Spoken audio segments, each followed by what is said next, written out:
कान्हा, इस तक्षक का अंत करने में अब हमें तनिक भी विलंब नहीं करना चाहिए। अवश्यतः। जब राज्य पर संकट आए तो राजा को अपना धर्म निभाना ही होगा। आज मुझे ये युद्ध लड़ना ही होगा।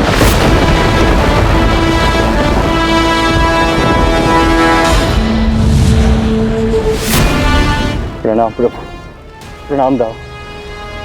मुझे याद था इंद्रदेव आप अवश्य आएंगे। कहिए। आपको तो सब ज्ञात है प्रभु, हमारी रक्षा कीजिए। बलि ने देवलोक पर आक्रमण कर दिया। हम आपको कब से पुकार रहे हैं, किंतु आप हमारी रक्षा के लिए क्यों नहीं आए? बलि का कहना है कि आप हमारी रक्षा के लिए नहीं आएंगे। हमसे ऐसा क्या अपराध हो गया है प्रभु? आपके सिवा हमारी कोई रक्षा नहीं कर सकता। रक्षा कीजिए प्रभु। कान्हा, उस बलि को लग रहा है कि इस समय तुम द्वारका छोड़कर इंद्रलोक की रक्षा करने के लिए नहीं जा पाओगे, क्योंकि यहाँ इस समय इस तक्षक ने आक्रमण कर रखा है।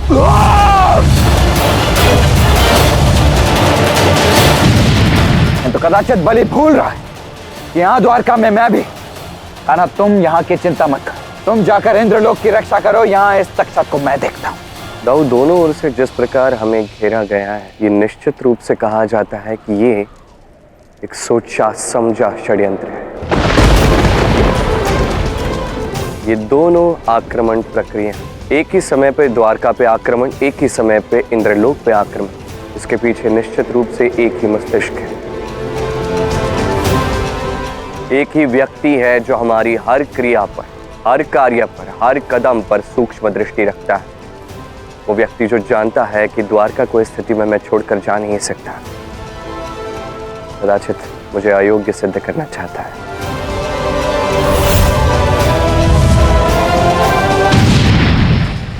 प्रभु, यदि आप ऐसा करेंगे तो हमारी रक्षा कौन करेगा? मैं शक्तिहीन हो जाऊंगा प्रभु, रक्षा कीजिए। इंद्रदेव, अब भली भांति जानते हैं मैं आपकी सहायता को कभी नकार नहीं सकता। मैं अवश्य आता, किंतु इस समय मुझे राजधर्म निभाना होगा। द्वारकाधीश होने के नाते द्वारका की रक्षा मुझे तक्षक से करनी होगी। आशा है आप समझ सकते हैं। तब तो एक ही मार्ग शेष। कान्हा, हमें शीघ्र अतिशीघ्र इस तक्षक को यहाँ से हटाना होगा, तभी हम इंद्रलोक की रक्षा कर पाएंगे।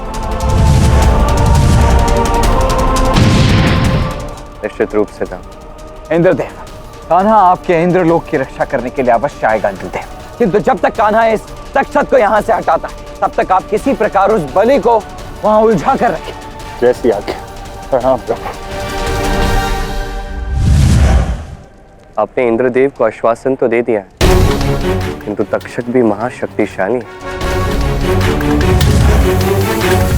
क्या उसे परास्त करना इतना सरल होगा? किंतु इस तक्षक को हराने के लिए मेरे पास एक अचूक युक्ति है कान्हा।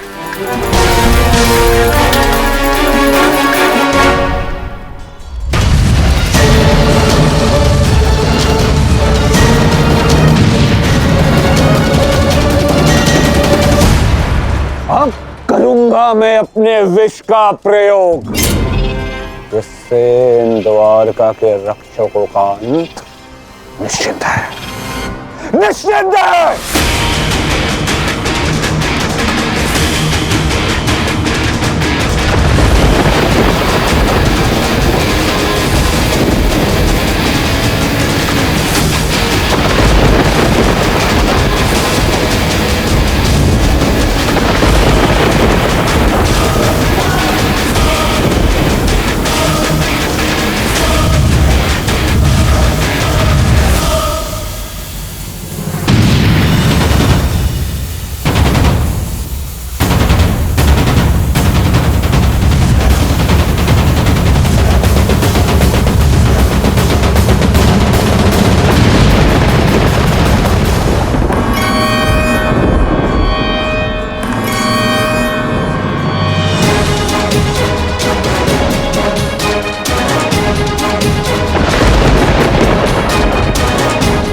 मतिमंद तक्षक, द्वारका की रक्षा वो करते हैं जो समस्त जग की रक्षा करते हैं।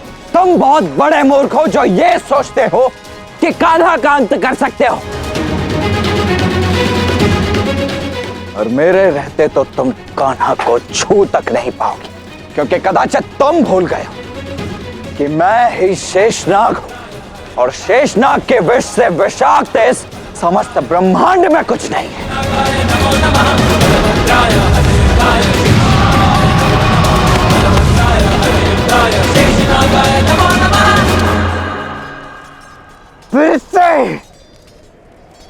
ताश्री और पिताश्री ने पासा पलट दिया। अब बलि इंद्रलोक को कैसे जीतेगा?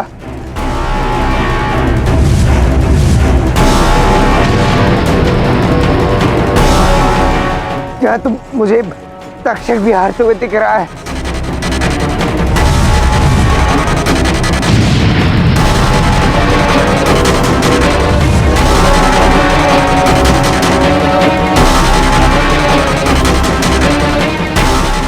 ताश्री ने उसे शक्तिहीन कर दिया है।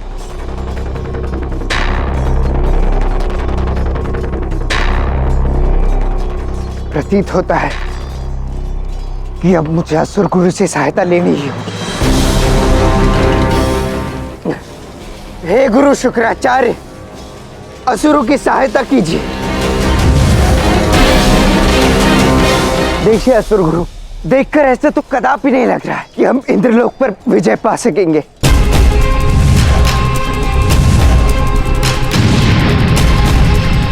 देखिए कि ताश्री ने कैसे तक्षक के विष को पूर्णतः प्रभावहीन कर दिया है। चिंता मत करो साम, मैं जानता हूं कि कृष्ण और बलराम बड़ी चतुराई से युद्ध लड़ते हैं। मैं पहले से ही जानता था, इसीलिए मैंने ये योजना बना ली थी कि द्वारका पर युद्ध तब तक समाप्त नहीं होगा जब तक बलि इंद्रलोक नहीं जीत लेते।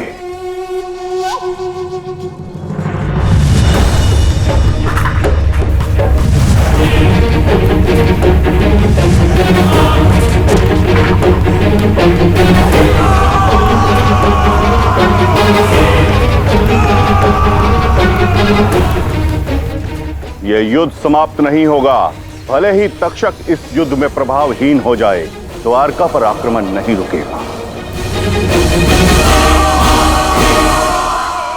एक बार बलि ने इंद्रलोक जीत लिया तो साम के साथ कृष्ण का पाताल लोक में आना तय है।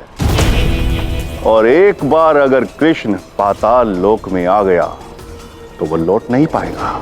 असुर गुरु, आपकी दूरदृष्टि ने मुझे तो आश्चर्यचकित कर दिया है।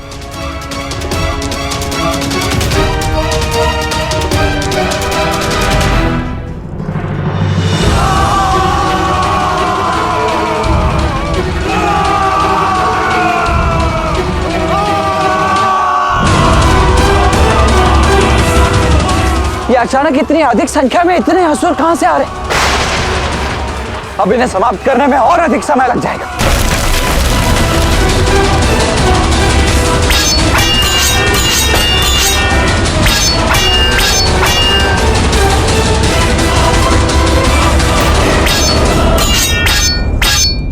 अद्भुत गुरुदेव, क्या योजना रची है आपने। अब देखते हैं कि कैसे पिताश्री और ताओश्री मिलकर इन सर्पों और असुरों का सामना करते हैं। प्रतीत होता है कि गुरु ने देख लिया है कि मैं पराजित हो रहा हूं, इसीलिए असुरों की सेना भेजी है। अब द्वारका को जीतना मेरे लिए सरल होगा।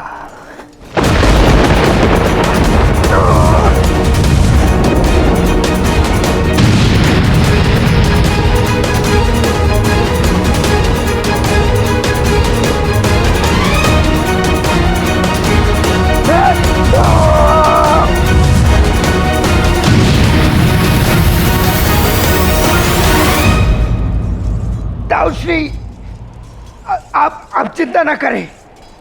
जब तक आपका भतीजा यहाँ है तब तक द्वारका को कोई लेश मात्र भी हानि नहीं पहुंचा सकता।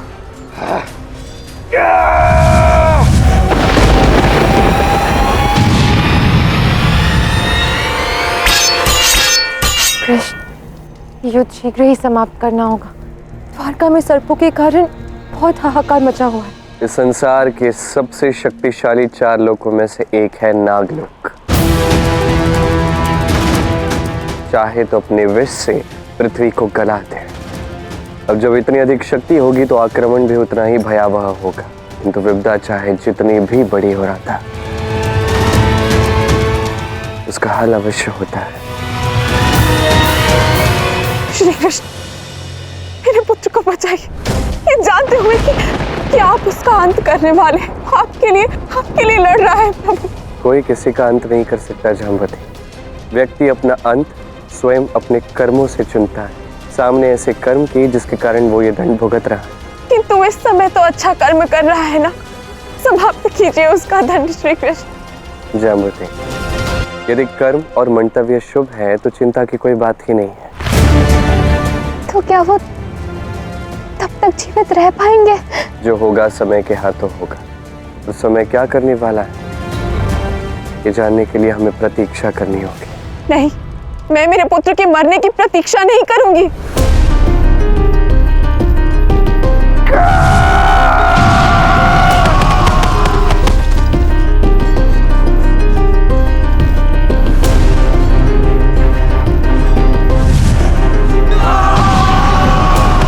सांब इतना अस्वस्थ होने के पश्चात भी कितनी दृढ़ता से लड़ रहा है। राधे, साम ने इतना दुर्व्यवहार किया तुम्हारे साथ, तब भी तुम्हारे नेत्रों में उसके लिए केवल करुणा है।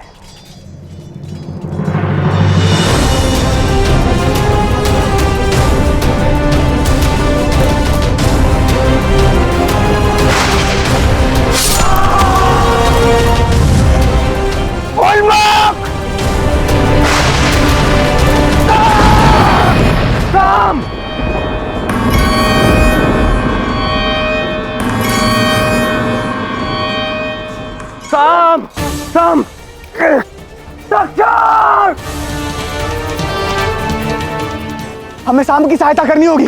निशात, उन्मुख, शाम को लेकर जाओ। कहता उसने मर जाऊंगा, परंतु द्वारका के लिए लड़ता रहूंगा। शाम द्वारका का सेनापति होने के नाते मैं तुम्हें इस प्रकार मरने के लिए नहीं छोड़ सकता। ये मेरा आदेश है, जाओ। अब मैं द्वारका के सेनापति का आदेश कैसे उल्लंघन कर सकता हूँ?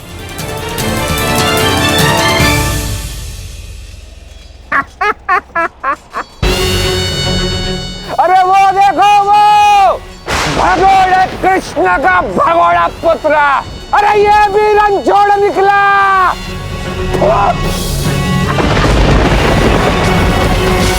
मूर्ख, जो चला गया उसकी चिंता मत कर। जो तेरे समक्ष यहाँ रण में खड़ा है उसका सामना कर, तब तुझे ज्ञात होगा कि रण छोड़ने की आवश्यकता किसे।